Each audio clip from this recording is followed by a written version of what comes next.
Welcome to episode 59 of Crave the Book.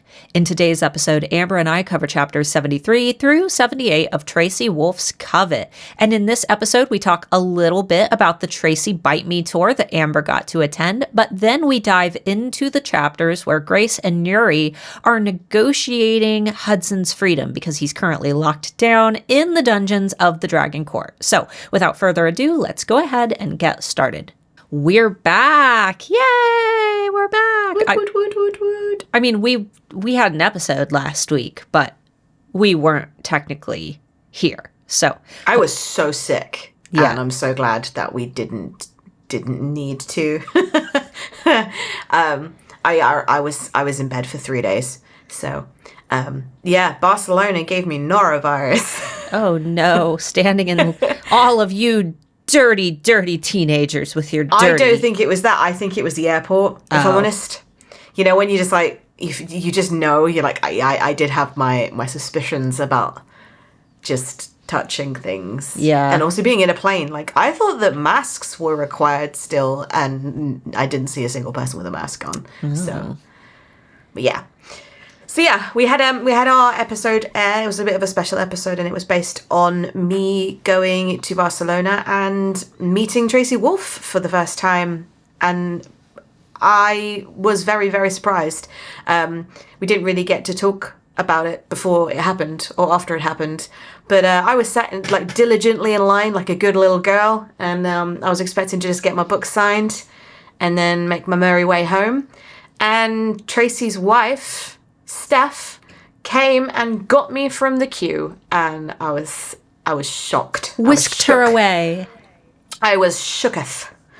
And they took me into a private meet and greet where there were loads of book talkers and Instagrammers and people I don't know. You know what? It's probably a good thing that right before your trip, I let you know that Tracy had a wife, because otherwise it would have been very odd for you to be standing in line and just some lady walking up and taking you away. Come with me. Amber, I did ask, I was like, so how did you recognize me? And she said, we recognized you from your like profile picture in the Wolf Pack, and also where you were in the queue in relation to the photos you've posted. And I was like, oh, okay, you didn't just walk up to the whitest girl in the line then. You looked especially British. Yeah.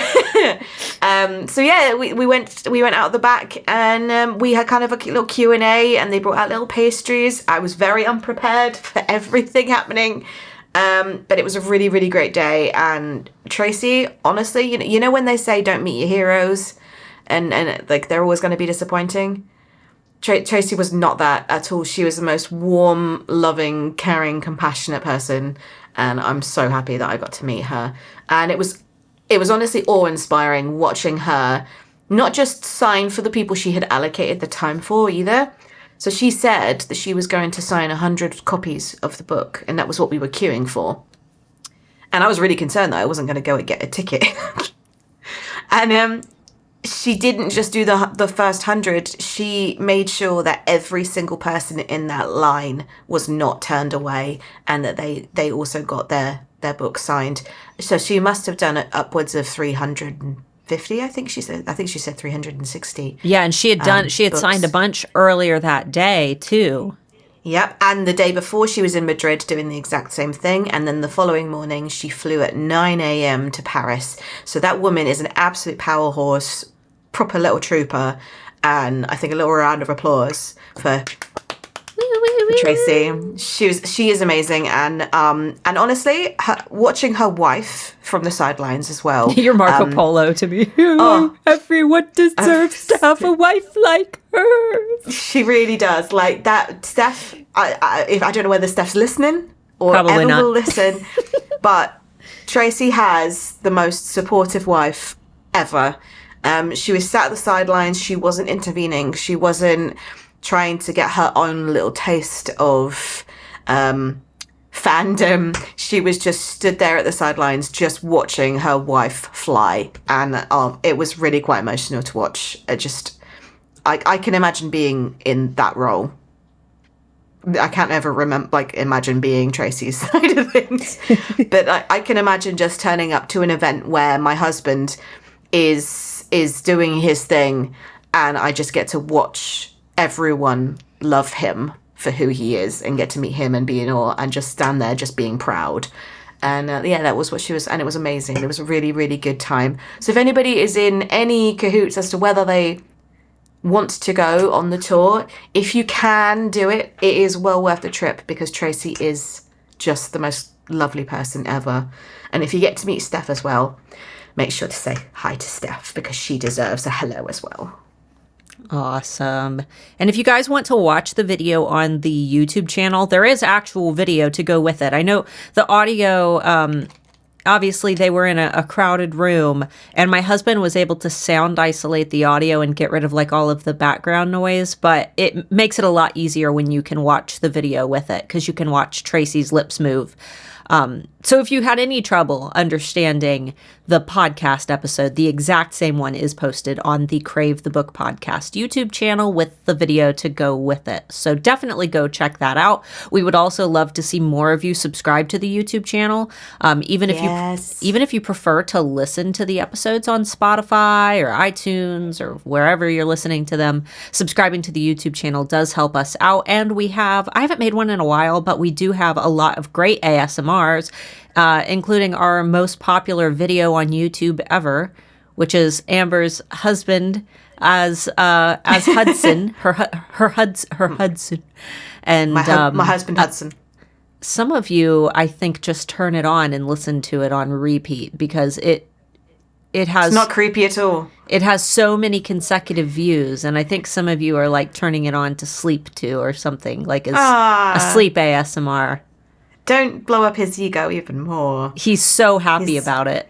He's so big-headed about it. every time we bring it up, he's just so happy about it. So maybe we just need to make him do a bunch of them. It also helps. So if you do subscribe, it also helps with our numbers, because Podbean, the system that we use to send out the episodes onto Spotify and Apple Music and all of those amazing platforms, we're not actually sure how accurate the numbers and statistics are, whereas Starla is very familiar with YouTube statistics, so is able to actually kind of read the analytics a bit more. And it wasn't until I posted a poll yesterday on our Instagram that we were aware that people didn't even know that we had a podcast. Yeah. So hello if you're new. Hi. And welcome. We are a little bit crazy, and we apologize to anybody who is foreign and can't keep up with our English. We do speak quite fast, but hopefully we are quite clear in the way that we speak. We both have very, it's not received pronunciation. We both have very clear accents. Clear accents, like we are very enunciated. Yes, we don't slur. So speaking of that, somebody seemed upset in the episode where I said that in down south, Louisiana and the swamp people. Yeah, that they were like, I do not think that I sound like I have a mouthful of marshmallows. And I'm like, I try to explain your accent to someone. I guarantee that you can't. No one can describe their own accent. You have to go based on how other people's perceive your accent, because it's never going to be complimentary either. No. That's the same with British being, oh, you sound so posh. You sound so posh British is maybe about a 60-mile radius of the south of England.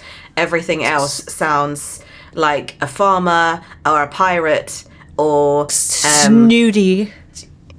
Snooty. Like the complete opposite. Sometimes I listen to YouTube videos of British, like just video people. I was going to say YouTubers, and then I realised I had said YouTube 3 times in a sentence. And they sound awful. Like, I cringe.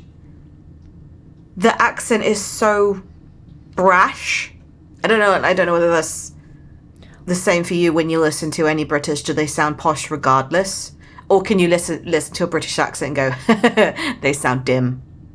Oh, yeah. Oh, yeah, okay. Yeah, definitely. Or if I just can't understand them, which is, that happens quite a bit. The further north you go, the harder it is. But Keep in mind that Amber and I record a lot of these, and it is never, ever, ever our intention to offend. And if we do apologize.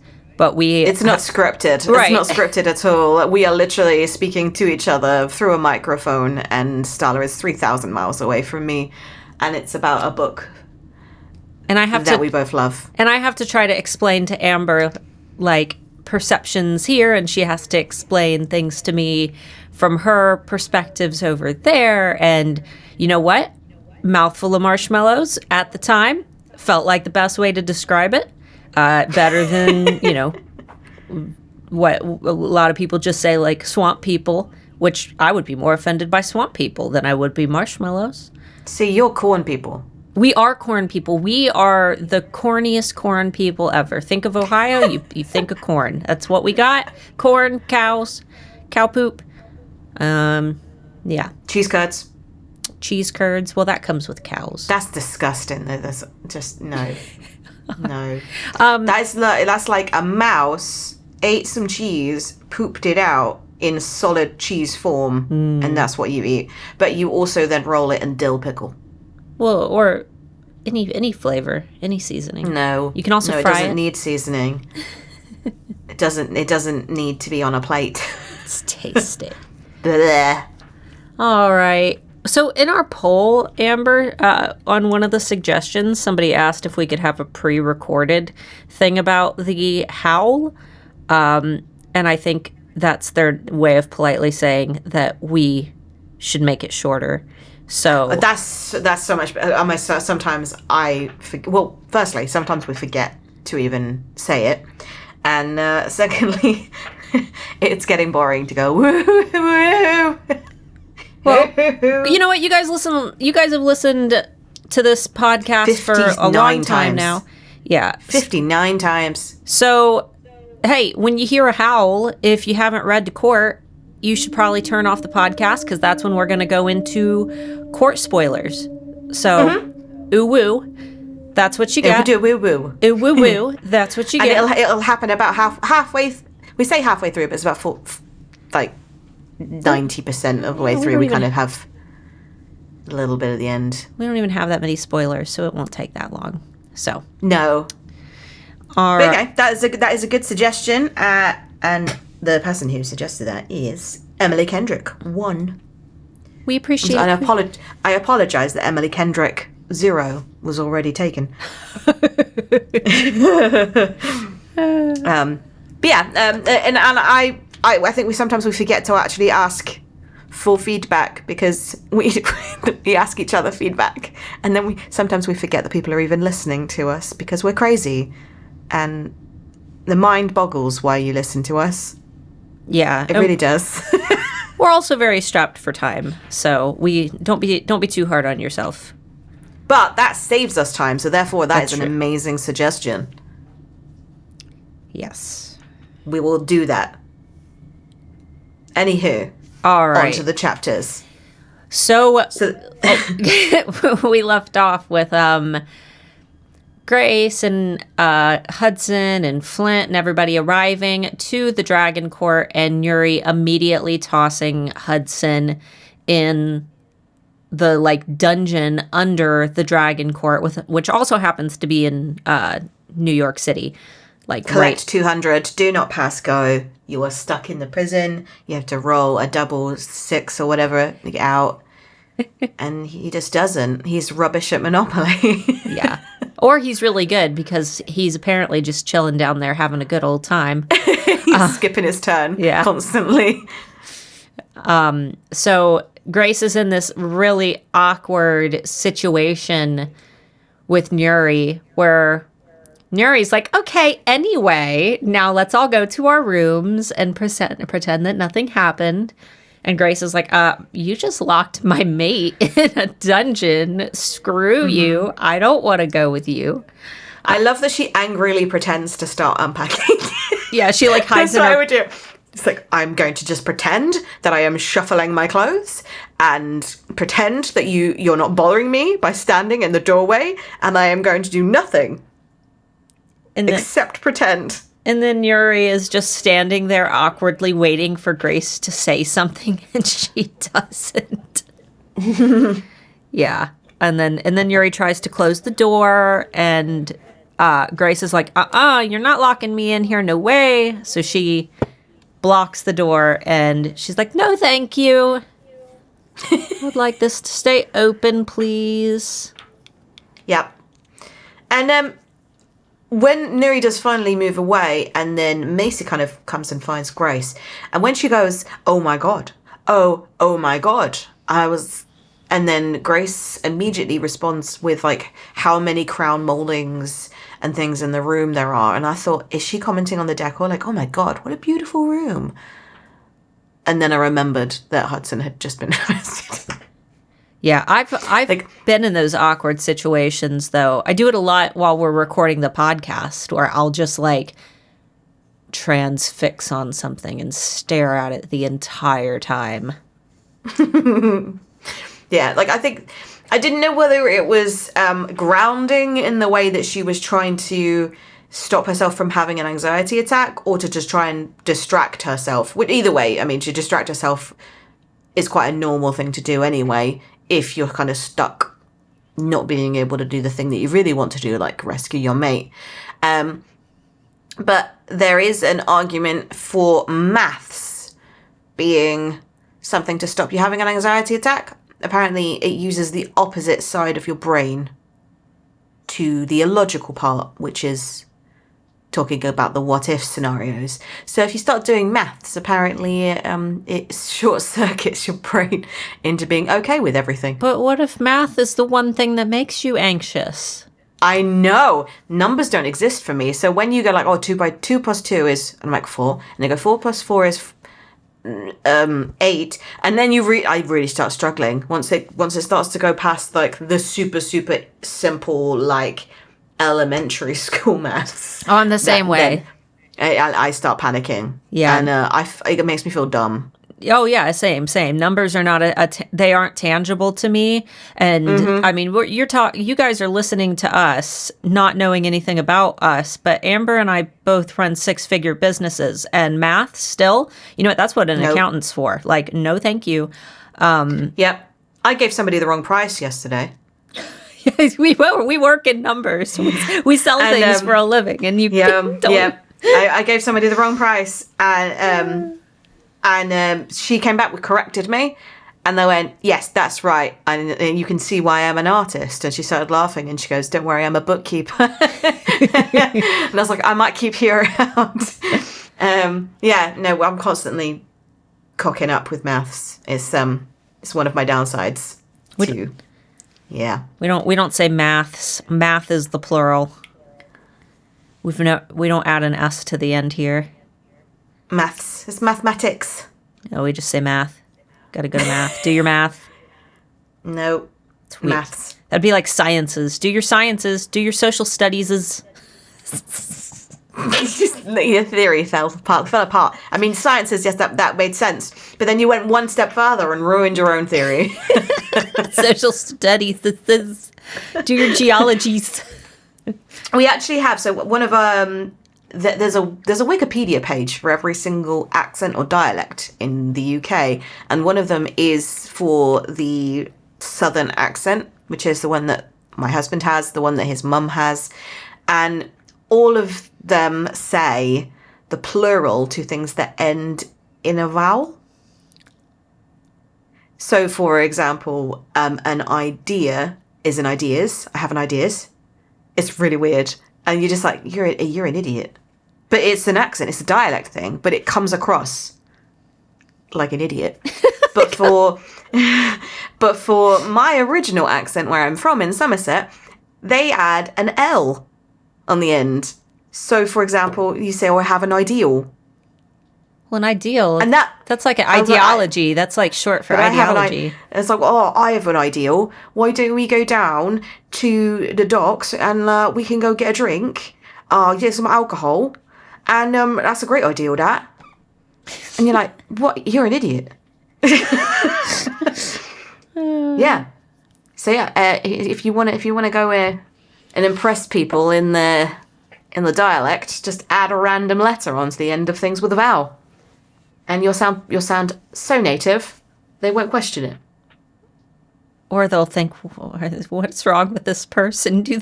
Where's their caretaker? Do they need help? Yeah. Do you have Twix bars? Yes. Okay, I was going to say, that was one that I wanted to point out.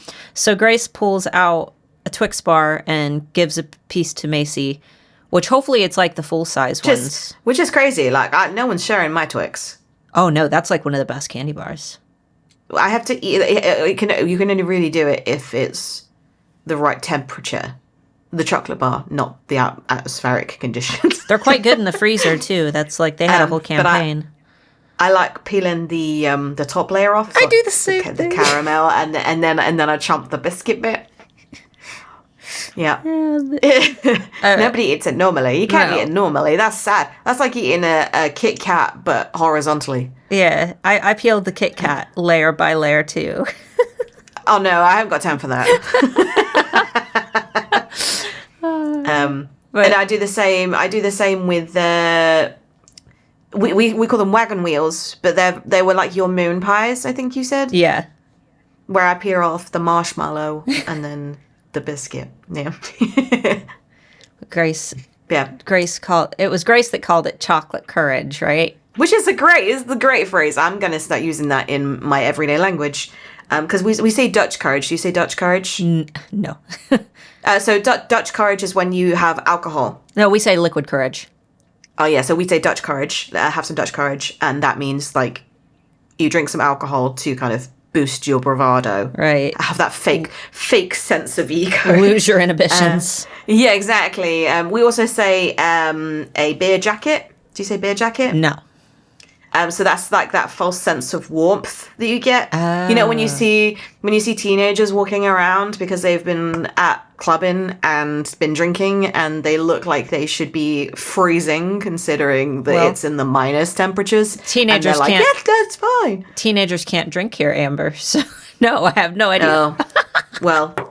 Yeah, no, it's a beer jacket. It's the feeling of being a lot warmer than you would be if you hadn't been drinking. Look at us learning. We need an entire episode just on comparisons. I'm reading. Mark and I are both reading Harry Potter, but he's reading the British version, and I'm reading the UK version. And how different is it? Quite. Oh, really? I thought that it was going to be like once every chapter there might be a different word. It's mostly the foods. But the foods? Yeah. Jello and jelly, we found that one. The sherbet lemon is just lemon drops. Yeah. In the US version. So yeah. I can't think of any other ones. Sherbet lemon. But the password is still the same, so it doesn't make any sense. They only translated when he's like eating them, picking them apart at the beginning of the book, picking them apart. Maybe it sounds more like a password. Yeah, I think so. Because it sounds different to normal. Yeah. Anyway. Okay. So Grace is really suspicious of Flint at this point because Flint, he was all okay with Hudson, and you know they just had Grace's birthday party. What, like the day before, 2 days before?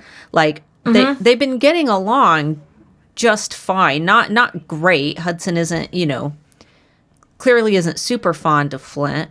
I think that he still holds a grudge against Flint for, everything that happened with Grace. But Grace is all but forgiven Flint until they get to the Dragon Court when Nuri takes Hudson away.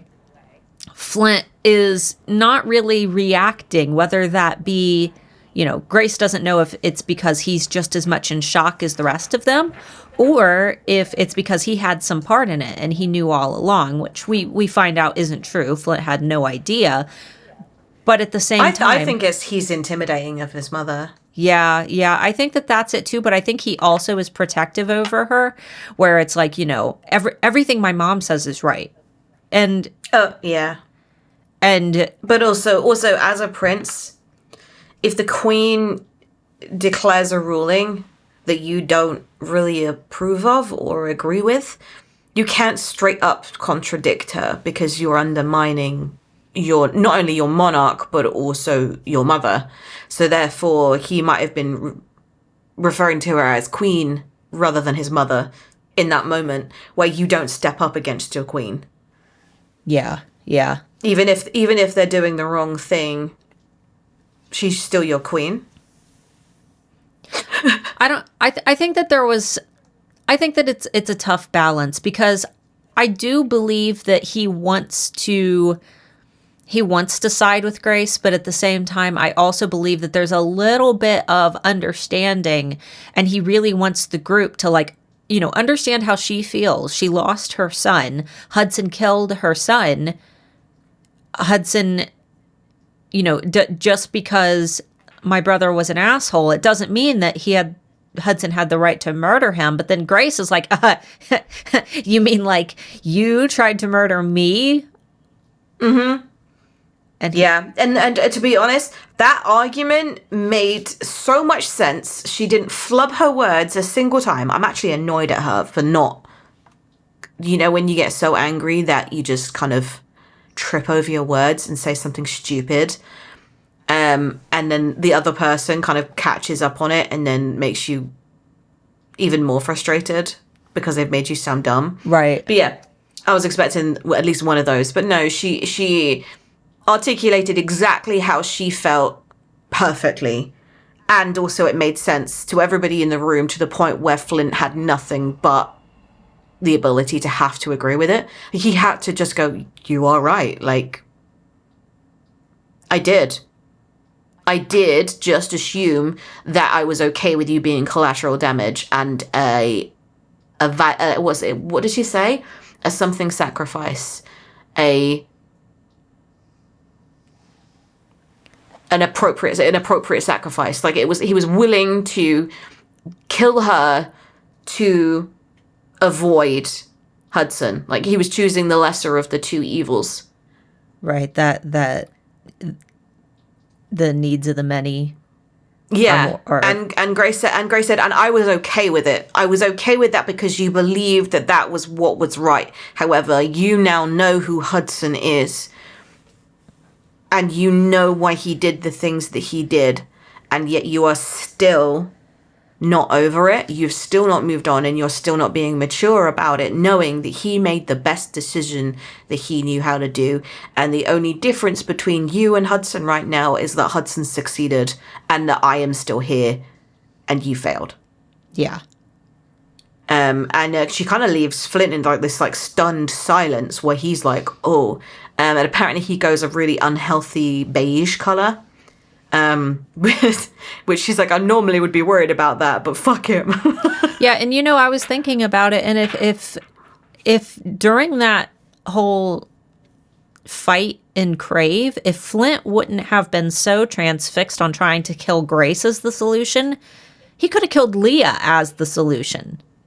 But she said, like, you thought that Leah was too powerful and you weren't willing to take her on, which he didn't even seem to be offended by, which meant that there was some element of truth to it, that he was afraid of Leah. Yeah.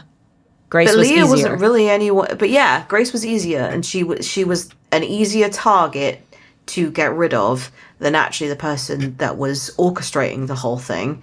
But also, he was killing the bottom of the chain, and he thought that, well, if I get rid of Grace, Leah won't succeed. However, if Leah does succeed with Grace, then I'm going to have to kill Leah to stop Hudson from coming back. Why didn't he just go for the middleman in the first place? Yeah. And the one that was doing all of it. And he could have done it way earlier, too, and probably gotten others on board to help him. Yeah. And, I mean, Leah died anyway. Yeah. And achieved what she wanted. So, like, all of it was pointless. And I think if he had had that conversation with Grace, maybe they could have come to a conclusion together. She was very, very new in the world and probably didn't know as much as him or know the magic that actually existed. But he could have explained, look, Leah is trying to do this and you are her sacrifice. And at this point, my only solution is to get rid of you. But maybe we can work together. Bring Jackson into it. Because Jackson was also a sacrifice as part of it. Yeah. And even Nuri kind of acknowledges all of this. My question is, because during all of this, when Grace is really lighting into Flint, Luca has kind of taken a step back from Flint. He's not, and which is There's not a visible distance. Yeah, and that doesn't seem to be,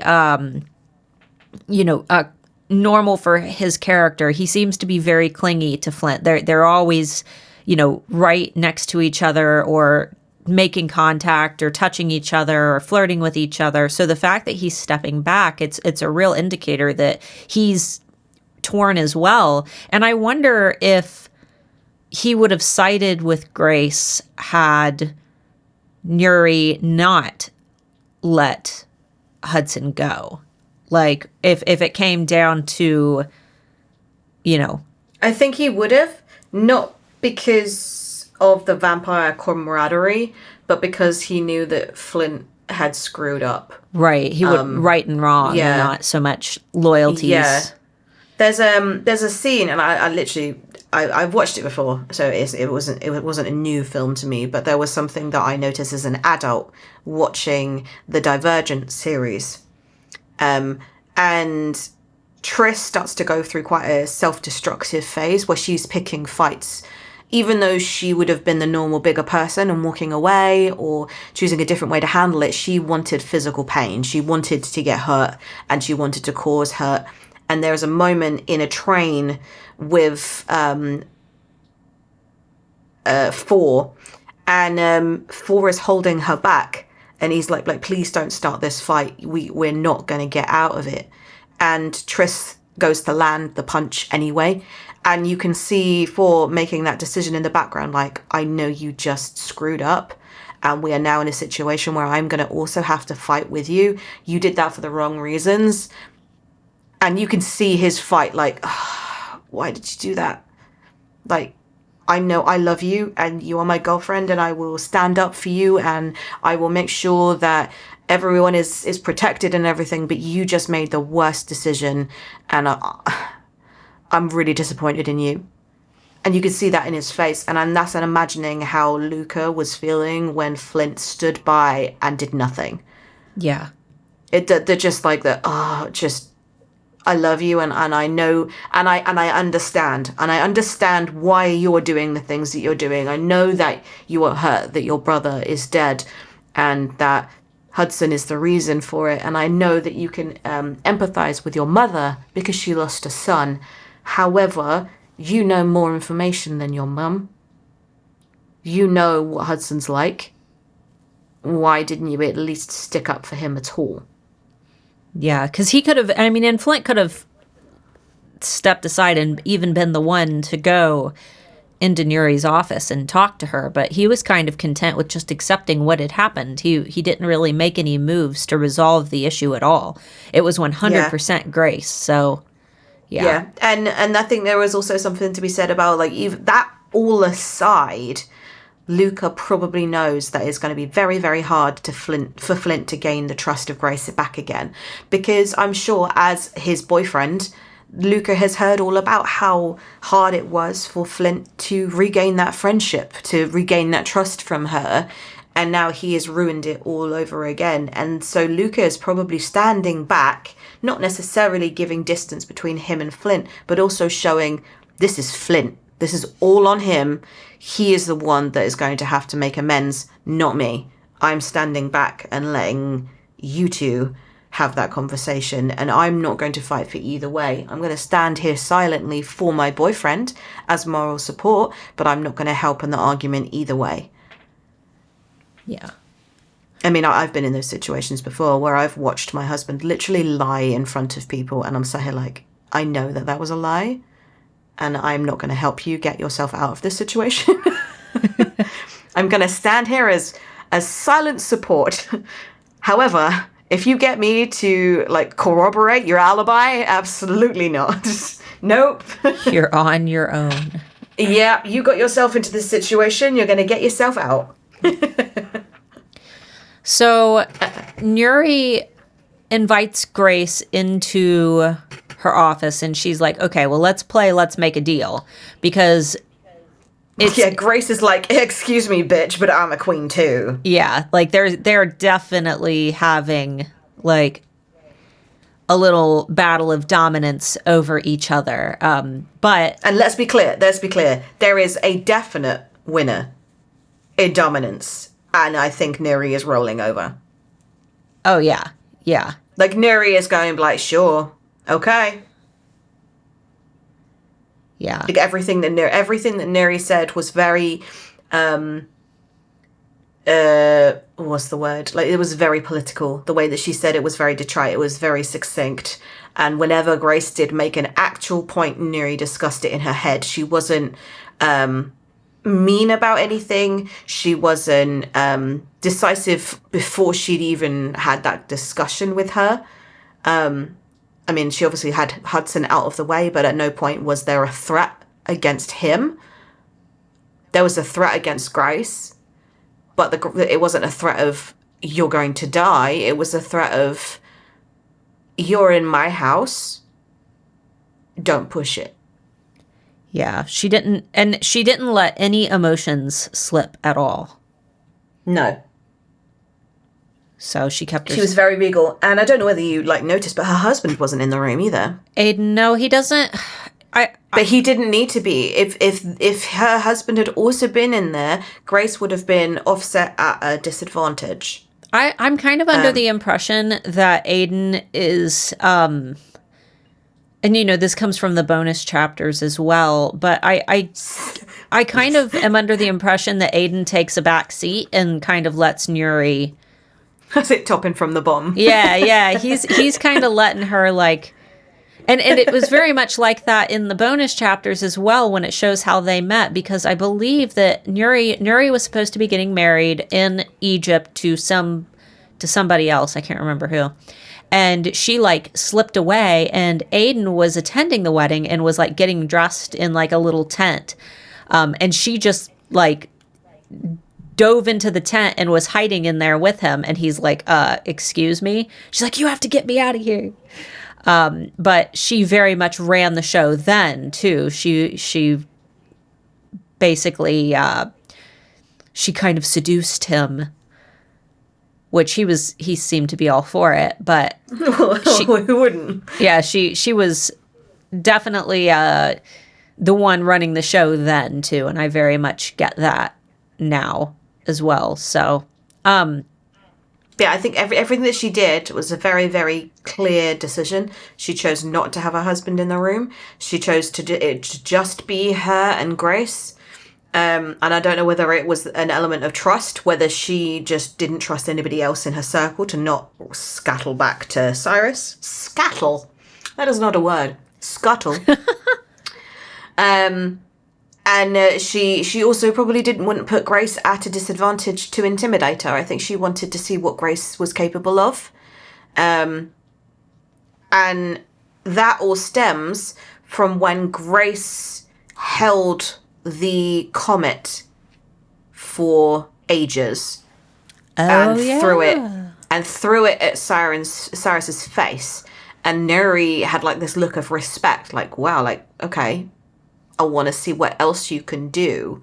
And I feel like this discussion was kind of part of that, was that okay, I've taken the thing that you hold most valuable. What are you going to do about it? I don't necessarily think that she was planning on giving him to Cyrus. She was kind of playing her part where she knew that Cyrus had asked her to do it and she kind of had to. But I don't think she ever planned on just doing it willingly. I think she kind of did it as a test. Yeah.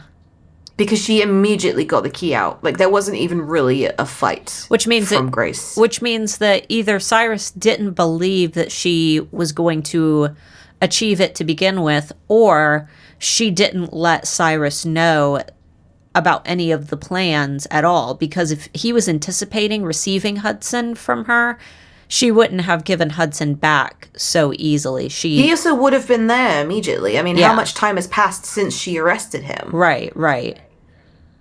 I mean, we can all say that Nuri was the bad guy in this exact scene, but I don't think she was. I think she was very manipulative and was a queen in that respect, where she was like, I will do anything to protect my people and my son. And if I have to do things that people frown upon, then I will. However, I've done it with the best intentions.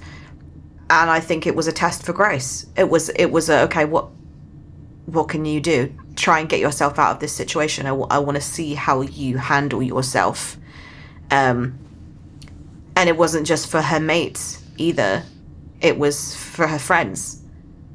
I don't think Hudson was ever in any danger, because the like final interaction at the end when Nuri says, okay, don't you need to go and get a mate out of prison?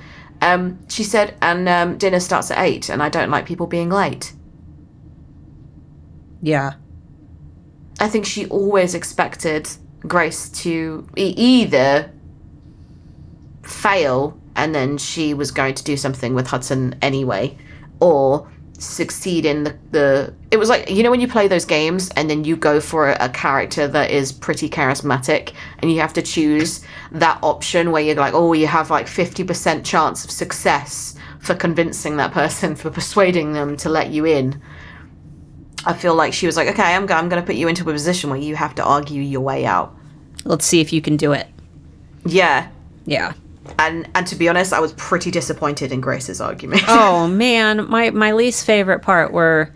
I mean, she did say a lot of good points, but then she dropped... Very good points, yeah. She dropped in this whole actions have consequences. For example, if, you know, if I don't go to school today wearing my favorite top. Yeah, if I don't go to school today wearing my favorite outfit, I won't have the confidence that I need, and then I might fail my English exam, and if I fail my English exam, then I won't get to hang out with my friends afterwards.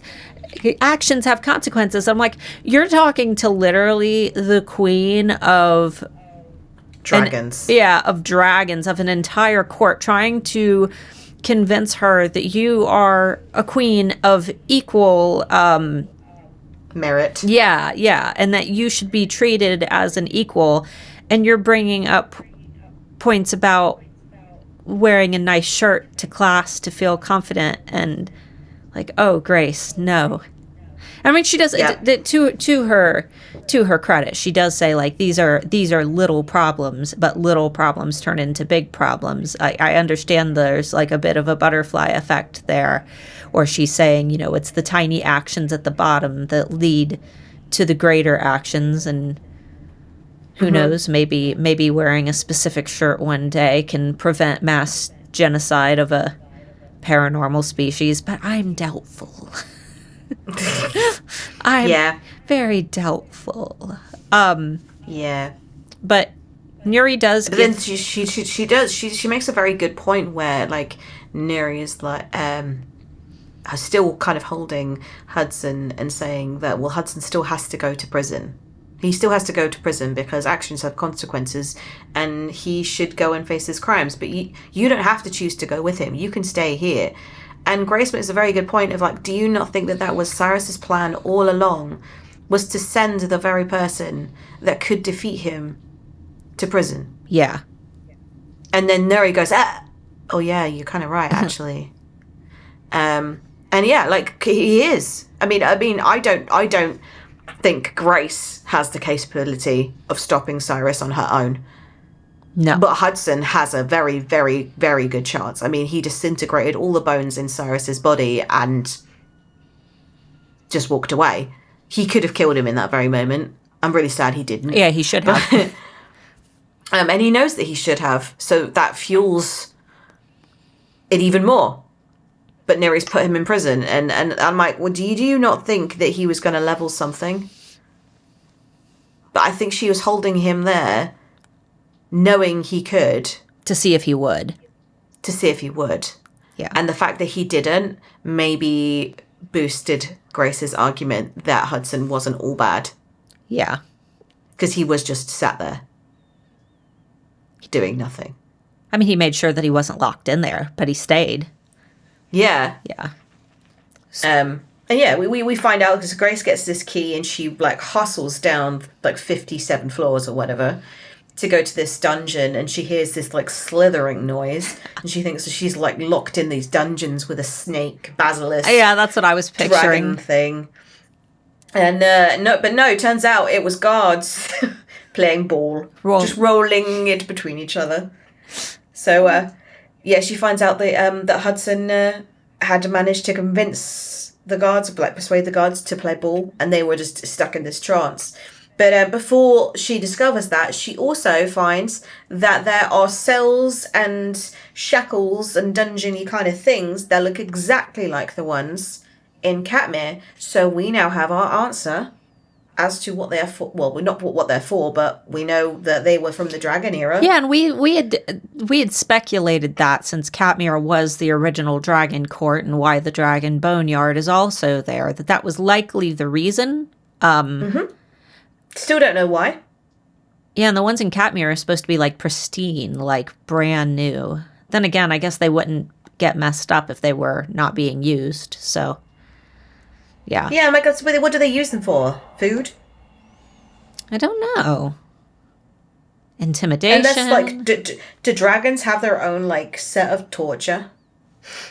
They peel their scales off. Maybe all courts have those kind of dungeons.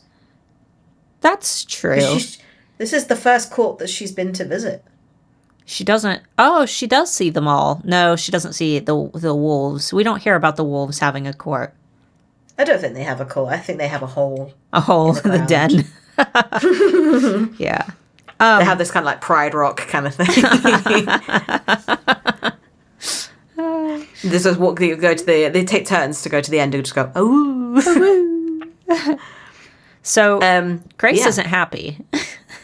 No, Grace is not happy. She is throwing a proper little strop because she's just realised that Hudson has been fine this whole time, and he doesn't quite understand. He's like, so you don't want me to be okay? You do want me to be. I'm very confused. And she's just probably throwing this little hissy fit. And it's because she's been worried about him this whole time, thinking the absolute worst, going through all of the what ifs and everything. And he turns out he was just sat perfectly comfortable in these dungeons.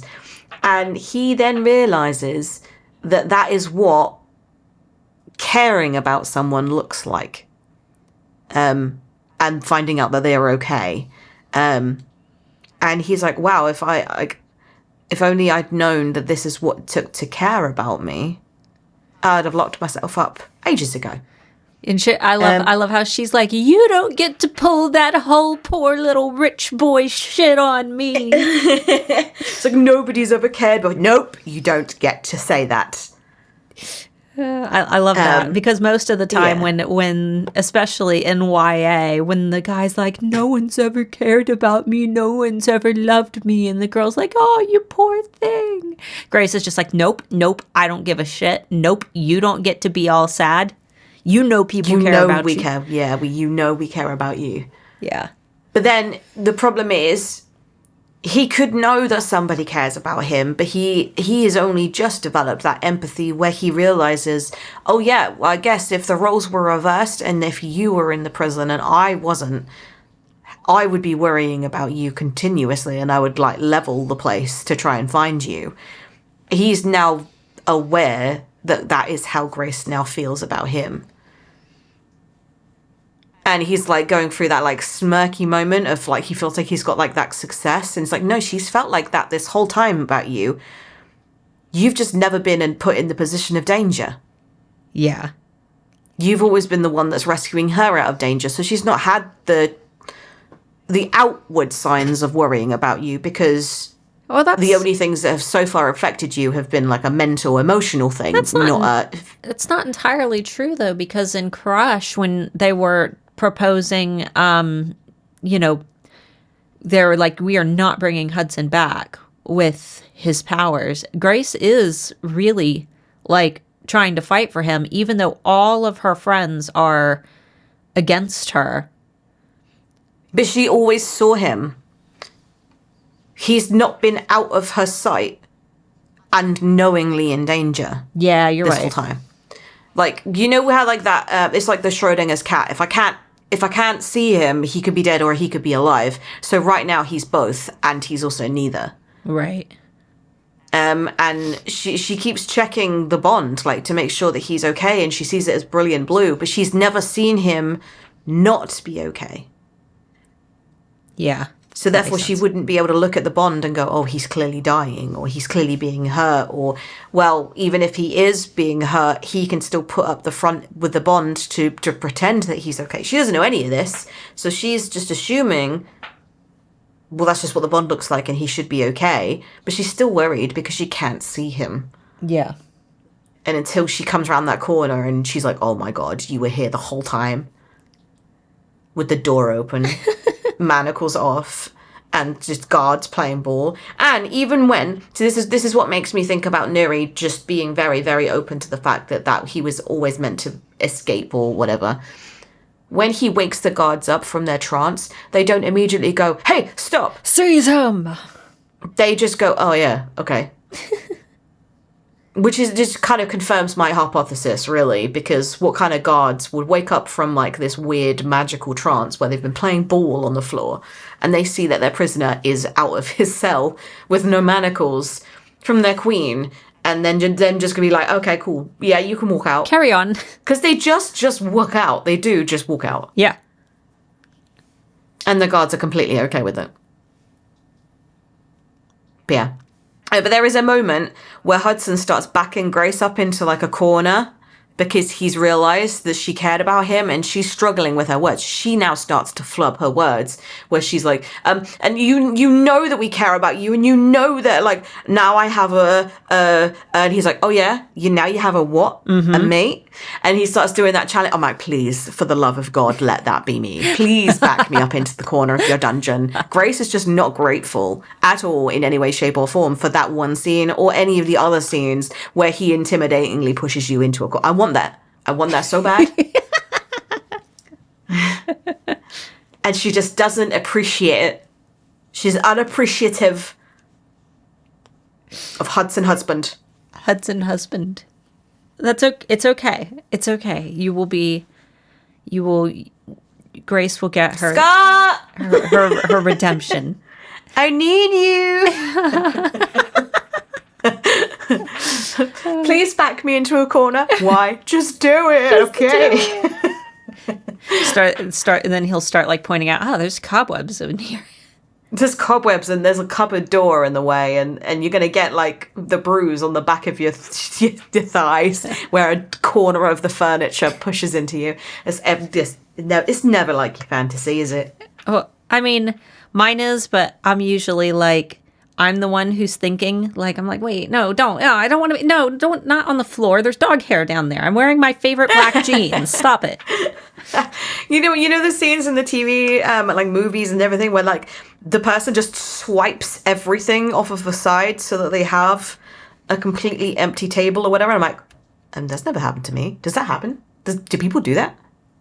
Yeah, but then you. But I don't want to break anything. Yeah, that's the thing. And normally it's like pieces of paper.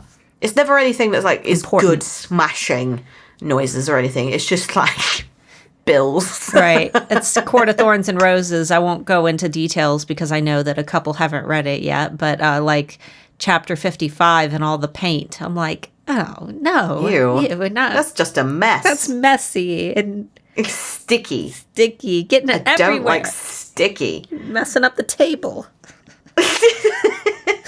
Are you ready for spoilers? Yes. All right. I'll woo. I think they're both yours because I could not for the life of me think of anything. Okay. So there's during Nuri's kind of speech, she said, or like, ask me again what I want. And Grace goes like, okay, what do you want? And she goes, I want to make sure that I'll do anything so that my son survives. And at the end of this book, like, obviously Jackson does the same.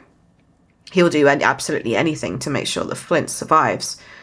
And I think that that is a precursor to why she gave her heart to him, was just because the one thing that she wanted to make sure that, like, did not happen was that her son dies.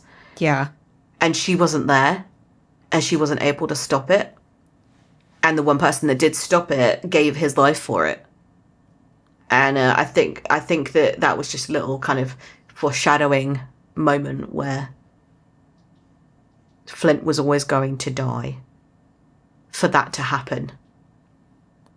Yeah. Yeah. And then there was another note that I made, and it was that when Hudson explains how he gets out of his cuffs all the time, was that he just disintegrates the rune right before they click it.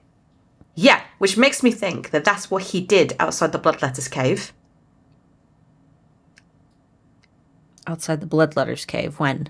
Yeah, because he kind of just pretends to follow the through with the hand motions that Jackson kind of explains, but I think that he did it to just pretend and actually just deleted the runes, and that's why she was angry. Okay. Because it wasn't just unlocking the door, it was he took the door off the hinges and moved it to the side. And she's like, now I got to put the door back on. Ugh. And it also makes me wonder, because he's able to do that and he's able to just kind of disintegrate specific runes.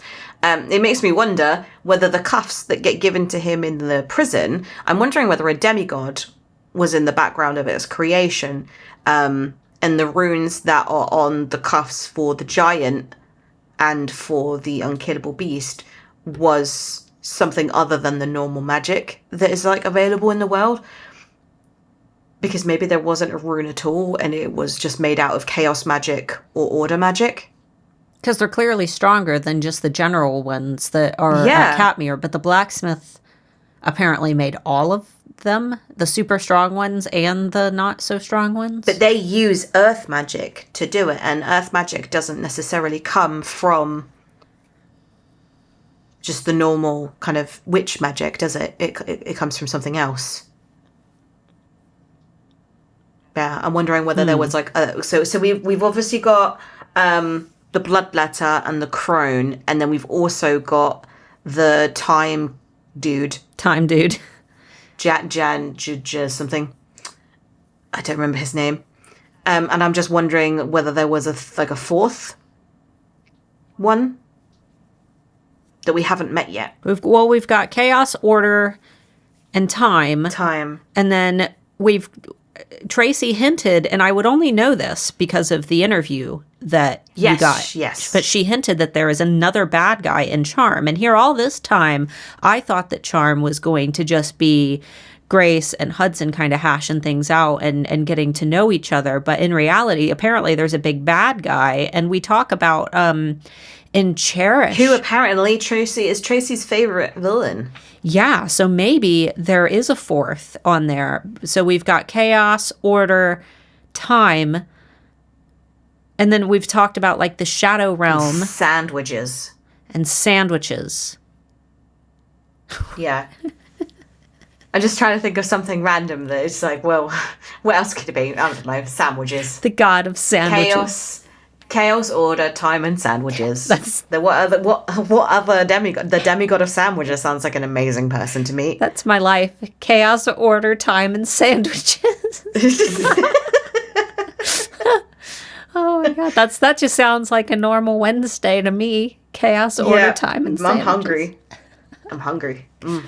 All right. Well, guys, thanks so much for listening. How many days is it until Cherish? Charm. I run the successful podcast for Crave the Book, and still don't know the titles. They all begin with C. Also, spoke to a Spanish person in the queue. Her name is Berta. Shout out to Berta if she's listening. And she said that all of the Spanish titles begin with AFAF, which I thought was funny. As fuck? Yeah. I thought that was really funny. So I don't actually know what the next one is called, but I'm hoping it begins with an A, because then we can continue the tradition. That's funny. That takes planning on too many layers. Because Tracy has to make sure that the names match up in multiple languages. Yep. But yeah, so when does it get released? I'm not sure. It's November something. So we're only a couple weeks away. And then we also got the announcement from Tracy that there is going to be a Calder Academy, which is awesome. That clearly means that Remy is running his own school for delinquents. He'd be a much better headmaster. Yeah. Than Uncle Finn. And he's likely named the school after Calder because, reasons. So that's really exciting. I'm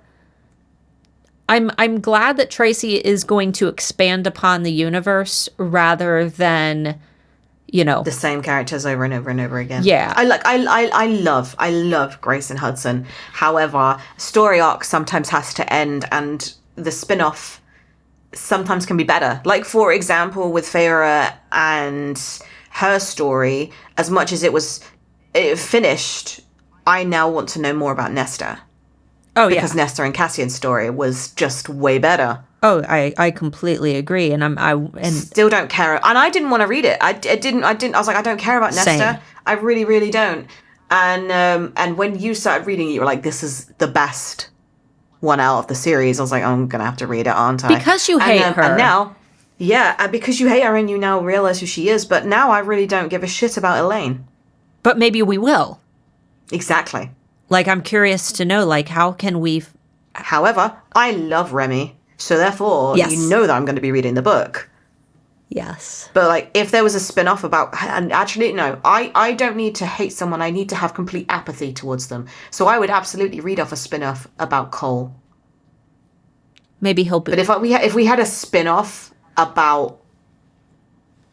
What was Macy's boyfriend when we first started? Cam. If there was a spin-off about Cam, I'd be like, ugh. Yuck. Yeah, exactly. Maybe we'll realize why he's such a douche. Maybe. All of the characters that we hated, especially since we found out that Tracy based Cole on a student she had that she didn't like. Yep. That's so funny. I don't blame her. You've got to put these people in your life, and you've got to kind of outwardly get rid of your frustrations. Oh, yeah. Absolutely. Sometimes brutally. But anyway, we will speak to you next week on Wednesday again, as usual. And hopefully we'll have re-recorded a thing, because that's a great idea. And you won't have to listen to us stumble through explaining how to listen out for Howl anymore. All right, guys. Thanks so much for listening, and we'll see you next week. Bye-bye. Bye-bye.